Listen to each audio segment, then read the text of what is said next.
Om Swastiastu, halo semuanya, perkenalkan saya Samuel Batubara dengan NIM 220553097. Pada video kali ini saya akan menjelaskan tentang bab 1 dari buku Korosi yang dipengaruhi mikrobiologis atau Microbiologically Influenced Corrosion, bab 1 yang berjudul Perjalanan Singkat ke Dunia Korosi. Bab ini memberikan fondasi mengenai bagaimana reaksi korosi berlangsung, terutama korosi elektrokimia yang relevan dengan korosi mikrobiologis. Karena mikroorganisme bekerja di lingkungan berair, seluruh korosi dalam konteks ini bersifat elektrokimia. Menurut ISO 8044, korosi merupakan interaksi fisikokimia antara logam dan lingkungannya yang menyebabkan gangguan fungsi. Konsep penting di sini adalah bahwa logam sebenarnya ingin kembali ke kondisi stabil seperti ketika masih berupa biji. Proses metalurgi memasukkan energi ke logam dan pelepasan energi ini memicu korosi. Dalam proses ekstraksi biji yang stabil diberi tambahan elektron sehingga menjadi logam murni yang kurang stabil. Logam ini kemudian cenderung melepas elektron kembali melalui korosi. Oleh karena itu, korosi tidak dapat dihindari, hanya dapat dikendalikan. Ada 3 komponen utama korosi elektrokimia, yaitu anoda, katoda, dan elektrolit. Ketiga komponen ini membentuk segitiga elektrokimia. Bila salah satu sisi dihilangkan, korosi dapat dicegah.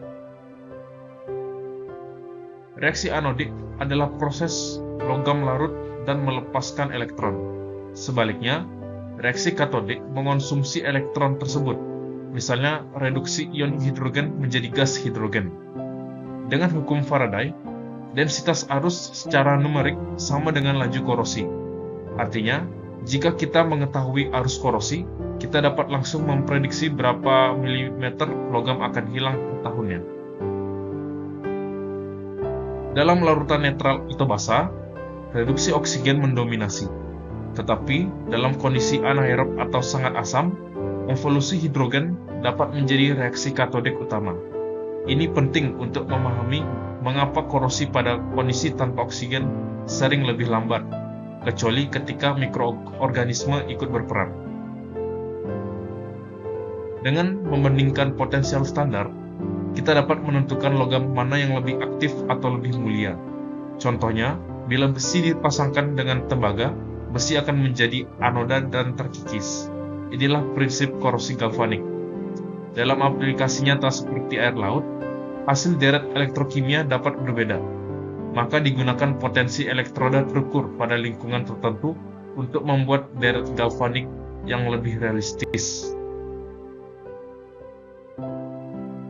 Diagram Forbaiks menunjukkan secara termodinamika apakah logam cenderung korosi, pasif, atau stabil.